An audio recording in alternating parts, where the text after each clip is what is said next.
Hey people, CzarThwomp here, and welcome to episode 20 of Ace Attorney Investigations 2. Last time, we finished investigating the courtyard using Little Thief, and now we are basically dealing with some cross-examining rebuttal with Justine. So anyways, let's go. Are you aware of the stunt in which Mr. Keys is blown away by the elephant during the show? I have heard of it. It would have been right before he exits the stage. He tied one end of a length of rope to himself and the other end to a set of weights. He was able to perform the stunt by dropping these weights down the well. Wouldn't he have spent the whole place suspended in the air? Edgeworth, he's just face palming, just shaking his head. Sebastian, we're all doomed because of you.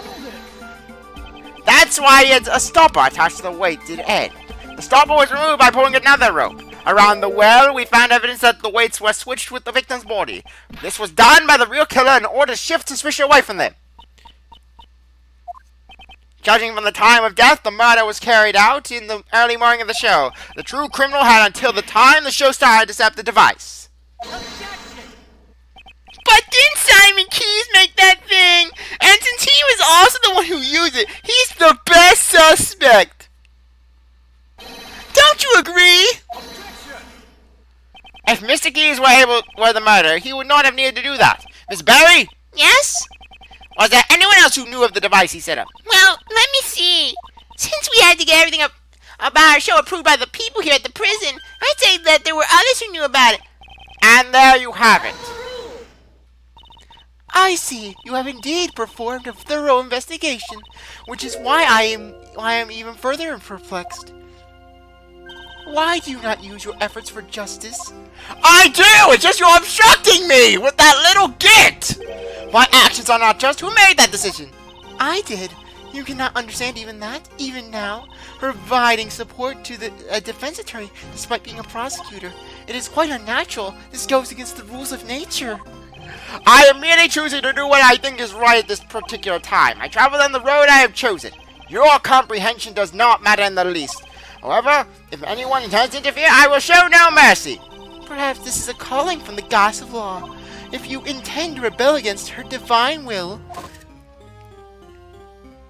I will have no choice but to hand down my verdict.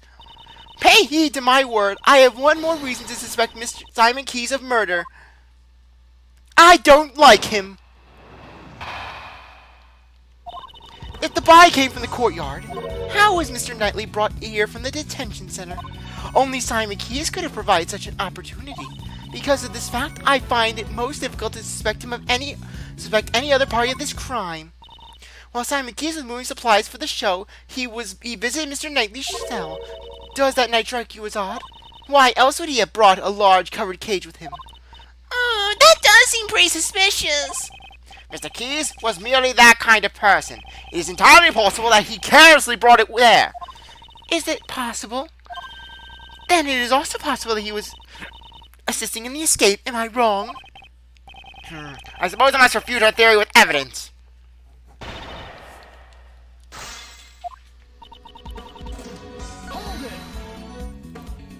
You seem to believe that Knightley was killed in the courtyard. So can you say when he was brought here? On the day of the show, between midnight and 8 a.m. I am positive it could only have been during that time. So after rehearsal had ended and before the show began. The most pressing issue is...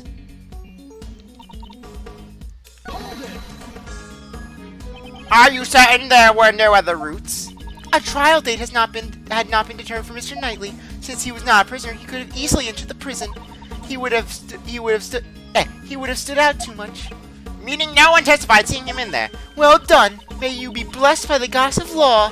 As I said, Mr. Knightley was taken into the prison through a less conspicuous manner.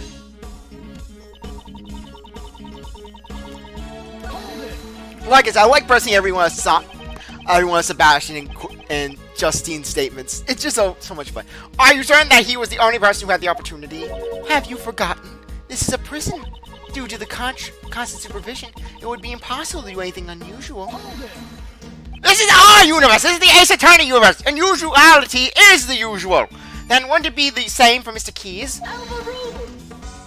The warden has shown favor to the Berry Big Circus. Simon Keys is a circus member, Miss Berry's apprentice no less. It could only have been him. he was able to move around freely within the facility. It seems you have forgotten to mention that. The word forget does not exist in my dictionary. Then it would be prudent for you to add this to your argument. Mr. Keyes may not have been the only person who could have moved freely around the prison. On the day of the murder, there was a gap in time missing from the surveillance records. During that time, anyone could have done as they planned. Do I have proof of this? Yes, we have proof of this gap. Mr. Keyes wasn't the only one who had the opportunity. Who else could have had the opportunity? The time down on the security camera is off by 3 hours. This means that there was a 3-hour gap in time. During that time, anyone could have done it. If that were the case, then the murderer would have been created a gap in time intentionally. I swear, I hate my mucus. Builds up in my throat like a slime ball. Ugh. It would have been a simple camera. It would not have been a simple camera failure. Are you saying that is possible? It's possible if you had access to this. Behold, my circuit breakers! Circuit breakers, go! In this courtyard we found the circuit breaker for the security camera, and it was possible to access the breaker room both before and after the murder. What? Unfortunately, it appears that you have fallen short of your intentions. Mr. Edgeworth hasn't fallen short of anything! So you can explain how the murderer obtained the key to the breaker room? Oh yeah, that's right. It was locked, wasn't it? The warden hangs on to those keys, right? The breaker room has great importance even in a prison. There is no one who would be able to obtain the key so easily.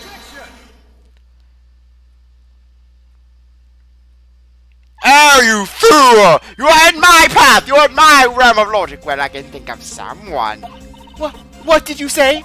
This person, the murderer, was able to get the key. They didn't even need to steal it.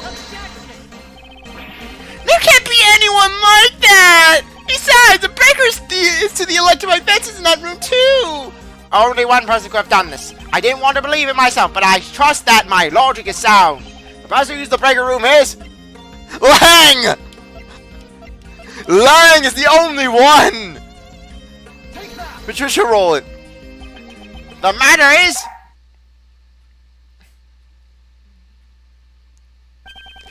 Warden Roland. Oh my, we're an energetic little puppy. That's because this dog is extremely fond of sweets. It seems to detect a sweet scent on you. Oh heavens no, I'm not even wearing perfume or anything of the sort. What the dog detects is the sweet scent of death. How poetic. However, does that not imply that I committed a murder? That's what I think. Sebastian doesn't even say it. What? The warden is the murderer? Mr. Edgeworth, are you serious about your statements? Oh, how amusing. The very thought of a warden committing a murder. It sounds like something out of a mystery novel. Precisely, your reasoning is in contempt. Nothing of the sort. I did not want to believe myself, but based on the evidence, I have no choice but to believe it. This evidence proves that Roland, that she's the murderer. Oh, come on. Where the frick is it? This proves you're the murderer! Treat me like a criminal just because of that. It's so cruel. What does that even have anything to do with me? No! That wasn't it! Mrs. reaction to Warren earlier. I suppose your accusation was nothing more than a joke in poor taste after all. No, it wasn't Ryan Roland. You are the murderer. Then why don't you show us the evidence? Oh, come on. Where the frick is it?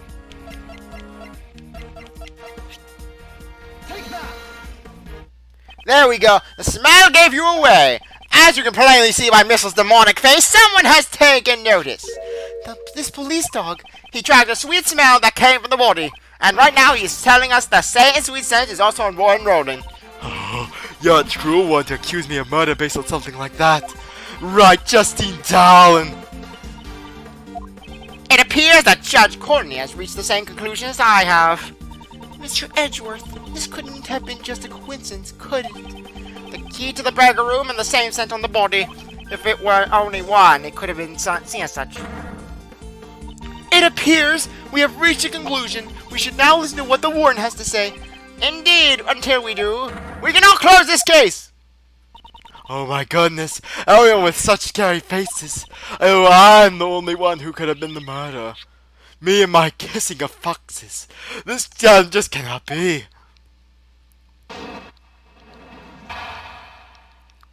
Why I gave you? I heard all about the case of Justine Darwin here. Had I committed the murder, it would have taken place inside this home cell. But I couldn't have moved the body. I never went to the prison. I was caught up in my works. Up until the show, I was stuck in my office. Check up on it if you like. You'll see I no record of me entering the prison. I don't know what reason you had, but I can say for sure I cannot be the killer. The missile bug to you, pal! You got me the culprit! Oh heavens, it's not possible. I already told you, I never went to the prison. If you think I'm lying, why don't you check the records? She wants to check the records. She does seem confident. But now all we can do is listen to her and try to draw out more test information. I do hope you understand, Mr. Edgeworth. Now, Roland, she actually has a pretty good line in one of her things. I want to see if she does it. On Roland, what do you think of this piece of evidence? What do I think? Well, what do you think? I think this is it. Ah, yes, this is it. I think so too. What do you think?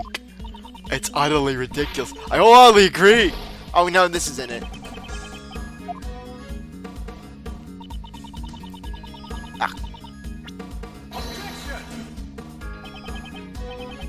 Warren Roland, the statement you raised is contradictory. Oh, is there something strange about it? Yes, this evidence. Ow! Her glare is terrifying. Darn it!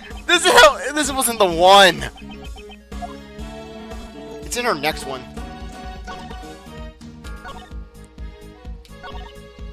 Yes. Press everything. From Judge Courtney, are you too close? As close as fish in water. Are you jealous? No! Jealous? On the first day of the investigation, she filled us in on the situation. In exchange for our cooperation, she explained the details of the case to us. How could you say that? You're so mean, Justine Darwin. The truth is the truth. I believe it should be told as such. But for some reason, Those two seem kind of... scary. The murder occurred inside the cell. How can you be so certain about that? Well, everywhere else would have been under surveillance, right? And the victim's blood was found there too. That blood was actually from when he struck by Albert, but I don't think it's necessary to inform of this fact. That doesn't mean it's proven you do know that. But I see no contradictions assuming the crime scene was at the detention center.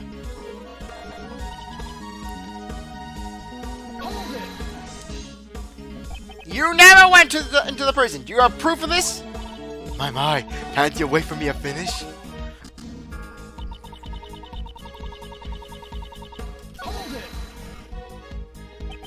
You were in your office the whole time. Nothing strange happened? Nope, nothing at all. Were you looking for something? I'm not too good at tidying up. I always forget where I put everything. The other day, I even lost track of an important piece of evidence. How could you have made such a grave error? If someone were to take something from me, I wouldn't have even noticed the entire year. I guess it will be hard to attack with the key to the breaker room. On the day of the incident, I was working my office and searching for lost items. In other words, I couldn't have gone to the prison if I wanted to.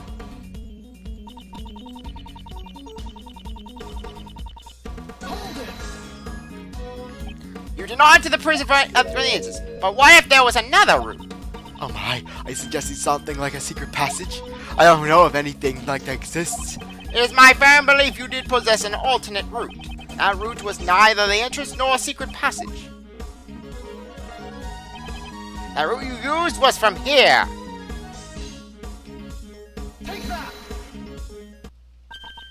The barbed wire fence? You would have moved Knightley to your office first. This office leads directly to the garden side of the courtyard. If you had moved through here and past the barbed wire fence, you would have arrived at the prison without passing through the entrance or a tunnel. Ooh, I wonder what Mr. Edgeworth is saying. Haven't you noticed? There's a high voltage current running through the fence. Yeah, obviously she could have passed through it like that. The current of the vents could have been switched off at the breaker room, and you are the one who had the key, Warden Roland. Most amusing, however, the breaker room is located on the prison side of the courtyard. How would the warden have access to it from the detention center? Ah, quite right. Gotcha there, Mr. Edgeworth. That's... If there is no record of her passing through the prison entrance, it would have not been possible for her to turn off the vents breaker. But Warden Roland was the only one who had access! Don't let this phase you, Miles. But if I don't have a solution for this, she'll get away! Now, Uncle Ray never said, don't think, you know. It's just not good to be so stubborn about it, that's all. But no matter how you think about it, Warden Roland could have done this alone. Prosecutor Edgeworth, if you allow me to... I am not very amused, interrupting my judgment only to be silent. Without thinking, I just blurted out objection. I'm turning to that guy! I have the answer. I won't let it end here. My reasoning is not over yet. So how did she use the breaker without leaving the detention center? It's perfectly obvious with this method. Her positions were, she had an accomplice. It was indeed impossible for one person, but what if there were two? Exactly. Just what I expected from you, Miles. Yes, you had an accomplice on the prison side. Enough. I am disappointed in you, Prosecutor Edgeworth. What's up, Bill? You making fun of Mr. Edgeworth? I'll kill you! I'll stab you in this prison! I'll throw you in the alligator pits to sacrifice! Sacrifice! Sacrifice! Sacrifice! The inmates at this prison all wear bracelets. If they try to go where they'll the alarm. Ah! See, you've noticed this is a prison after all. Not only the prisoners, but the guards too are under constant scrutiny. So why didn't anyone notice Albert? The only ones allowed to move around freely are the animals. And they certainly could not have used the breaker.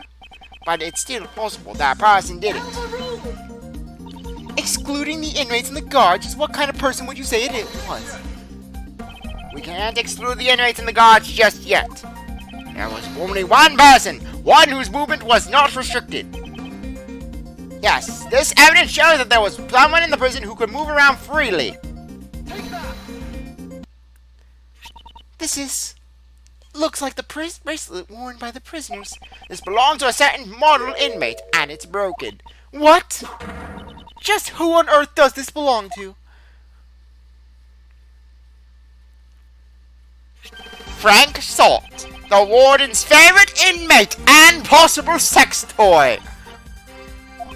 Don't you think it's strange? He managed to keep this hidden while he moved around freely in his daily prison life.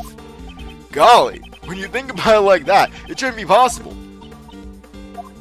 I'd hazard a guess that this was because he was a special case, just like Sir Hondogan in the special cell. The prosecutor's statement is mere conjecture. You could find out by simply asking Salt himself. It is my firm belief that Mr. Salt and Warden Roland were partners in crime. And she most likely did kinky stuff in her office with him because of the sheer sexual thrill of prisoner on warden taboo. Due to the collaboration around another route surfaces, the real route by which Knightley's body was moved to the prison. There were two obstacles that need to be dealt with. The security camera in the Roland Knightley cell, and the electric fence in the courtyard. Both of these problems could have been solved with a single stroke, by having Salt switch off the breakers in the breaker room. Mr. Edgeworth, could you wait one moment? Do you still intend to deny it, Warden Roland? I give in. I confess. Warden Roland! No, this cannot be! Yes, it's just as he says. Frank Saw and I were partners in crime. I could not resist his tight ass. You could bounce a penny off that thing. I have a thing for pathetic men. No way! You did it, Mr. Edgeworth! Well done, Miles. At last, we have the real culprit cornered. Like Mr. Edgeworth said, Frankie operated the breaker. He looked real good flipping that switch, you know. With those big muscular arms of his. He lifted it like a man. But we weren't responsible for Knightley's murder. What? Warden Roland, whatever do you mean? Judge Courtney, would the gods of law hear my confession? The goddess of law is merciful. She will absolve you. I was being threatened. That's why I had no choice but to do as I was told. So who is threatening you? Sir Dogan, the assassin. Dogan? It's been going on since that man came to the prison. I will never forget that day. And that's one of my favorite fights in the game. Just Dogan standing behind Patricia Roland with that face. Just Nothing personal, kid. Nothing personal, kid. Want to hear a knock-knock joke? When we were both alone, he suddenly said to me, Do you know? have you heard the tragedy of Darth Daishan Wang the Honorable? I thought not. It's an assassin's tale. I can tell you all about. I will tell you all about the president, who was cowardly in the face of danger. The president who hid with his 4 alarms aboard the plane. When we were both alone. Yes, I have many dogs outside of the prison. Dogs. Dogs? Loyal dogs who obey my every command. I soon realized that what Dogan referred to were not really dogs, but his human henchmen. I love how Dogan just this. He's like this classic blind kung fu master. He's like a bunch of people working under him who don't even team up against him. He's that badass. And that's all he said. You'd better watch how you treat me. If you don't want you and your family to become dog food. I had no choice. I gave him the special cell. I gave him anything he desired. I even did Frank saw in front of him. He couldn't see it, but he just did it for the sounds. He did it just because he could. Anything he desired? You mean the supplier? That's right. Anything he ordered, I would deliver to him. An underground dealership. I was the one who won over Frankie. It was simple. I just offered him special privileges within the prison. I gave him a hand job in workroom A. And these underground dealings? Once a week in the middle of the night, Frankie would shut off the 2 of the breakers, so I could move from my office to the courtyard without being seen by the security camera. I would go past the fence and drop the goods down the well near the prison. And then I'd sprinkle this perfume over it. So that's the true identity of the sweet scent. The scent of the perfume was a signal for Dogan's dog.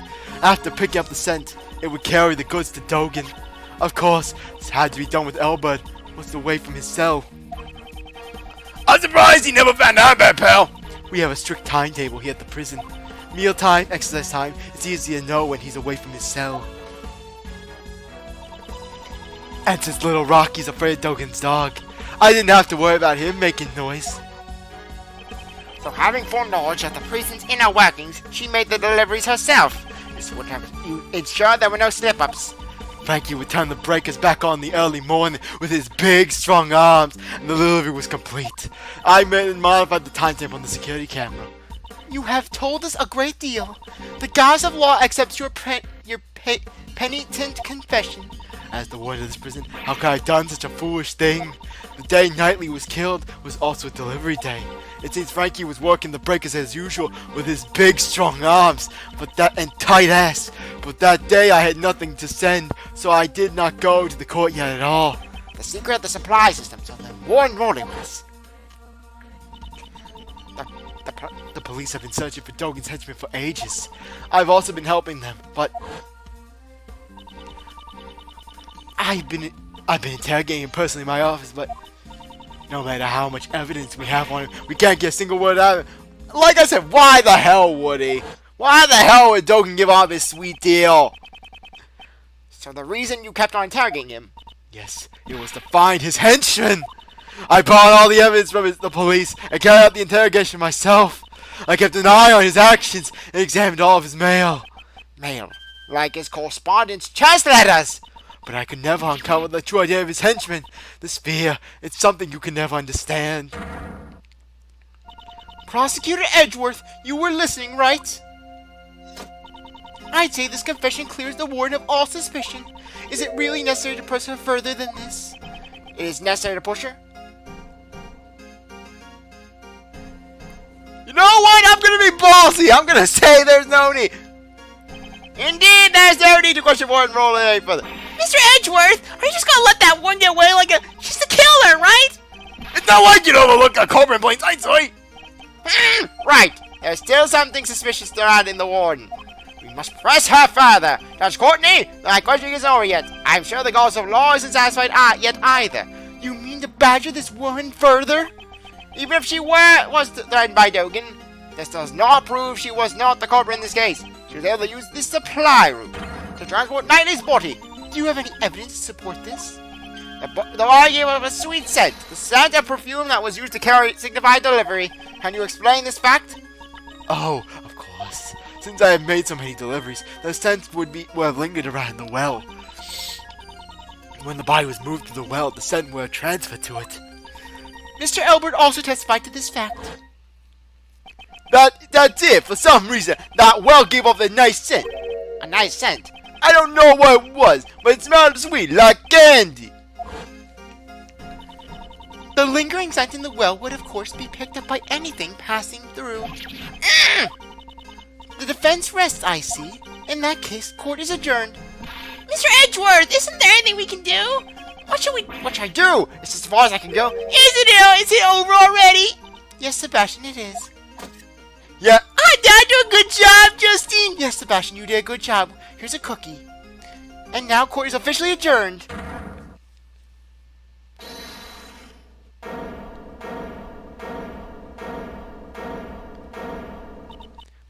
Who was that? That's right. It's not nice of you to adjourn things like that, Courtney Pie. Mr. Shields! Are you objecting to the court adjourning? Only thing I'm objecting to, Courtney Pie, is you not giving me Uncle Ray a hug. Of course not.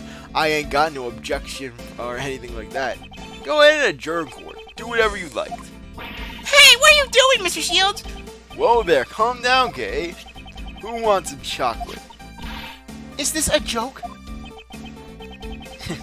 You'll have to excuse me. I just have one tiny request to make. As Simon Key's attorney. That's right, you're the defense attorney in charge of this case, aren't you? Exactly. Did you all forget? That's so mean. But you just left everything to Mr. Edgeworth and didn't do anything at all. That's what I did in the past with his daddy, and that's what I'll do now. Yeah, that's right. That's why I thought I'd do my job a bit. Do your job?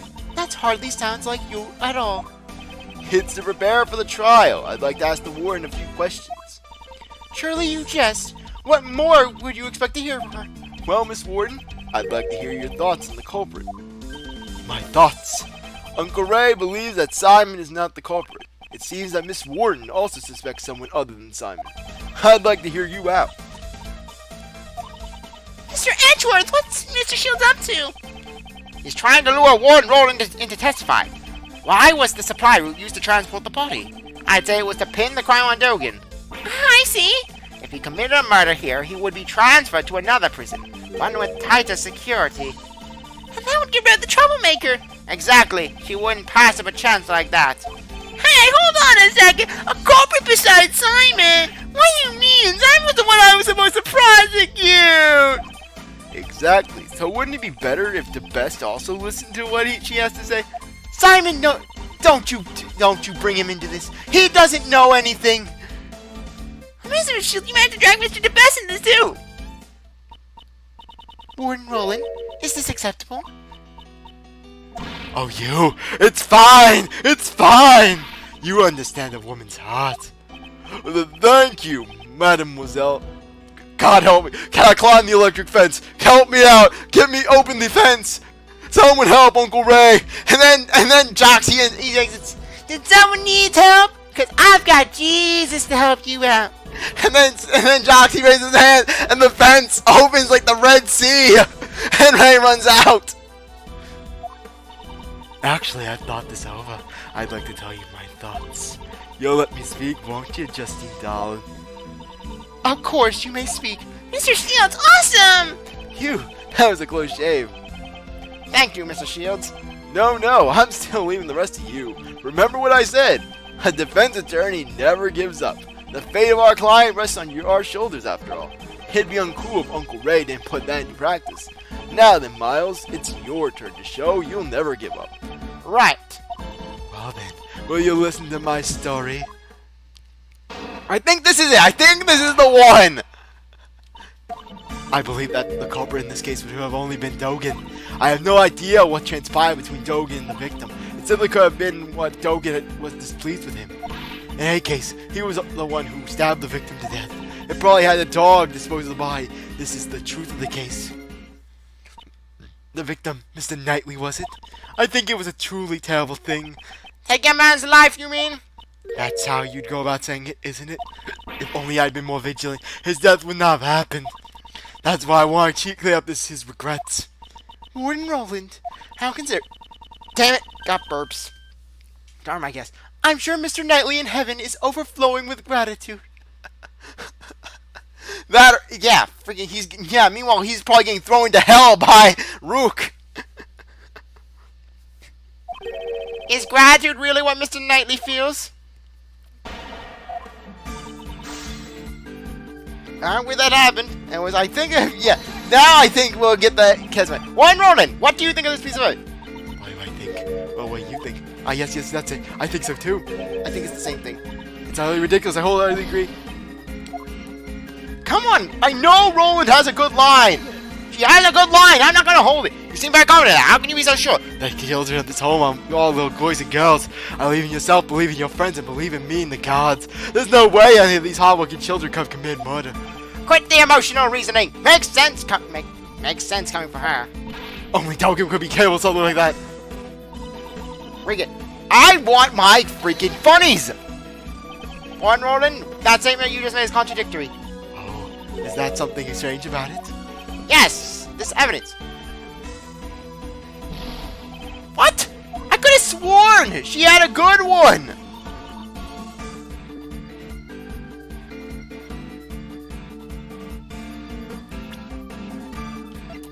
I swear. Basically, in case I don't get this, I'm going to say it to you now. Essentially, one of the fail scenes in this, in which you get a penalty, involves basically Roland. She starts hitting on Edgeworth Oldbag style, and then Ray says, "Run, Miles, run." Knightley was being held in the detention center and Dogen was in the prison. They couldn't have made any contact. Don't you think it would have been preventable that... The prison is quite confined, right? There are many ways for them to meet. Knightley was murdered days before he would have been sentenced to prison. Surely there weren't many ways a meeting could have occurred. Even without a direct meeting, Dogen can still cause trouble. Mark my words.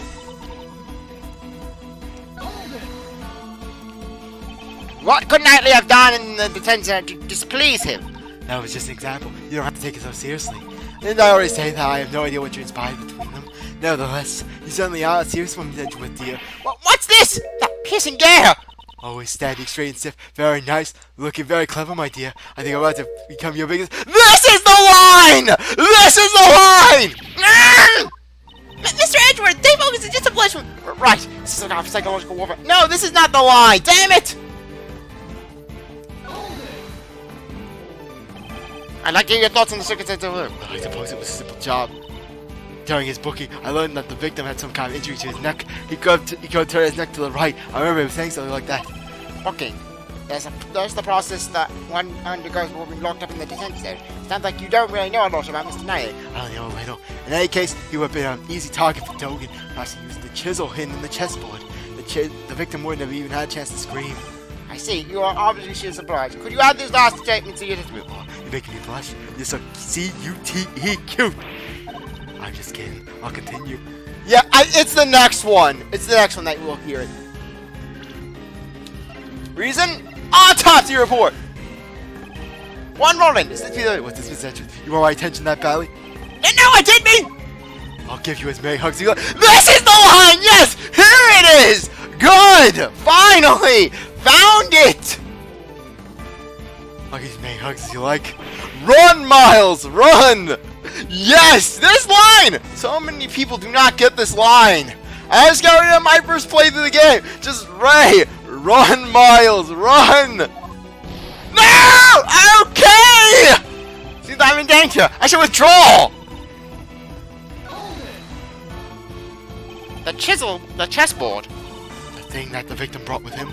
It seems they really enjoy playing chess. How could I have guessed that the chisel could be hidden inside? The chisel and the chessboard. That fact is only known by a select few people. This is the answer we arrived at from our reason after all. So this then, why does she know about this? In Duncan's head, even a chisel is enough to be used as a lethal weapon.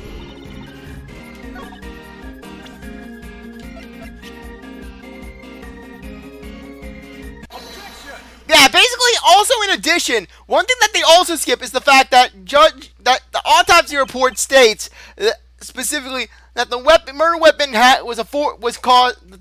caused a 4-inch deep stab. That chisel, chuck that chisel. That thing is not 4 inches deep. Friend Roland, you are certainly sharp-witted. Hey, enough with the titles. Call me Patty. P-A-T-T-Y. No! However, there's something you were a little too knowledgeable about. Oh, embarrassed? You're such an inexperienced child, Edgeworth, dear. Fight on, Mr. Edgeworth! You said you didn't really know much about Knightley. If that's the case, how did you know about the chisel inside the chessboard? We'll answer that next time. Anyways, I really appreciate you sticking around to watch the episode. You're a reviewer. If you go back to later. So if you like the video, like, subscribe, comment, share, do whatever that you want. And with that, I'll see you later. Bye.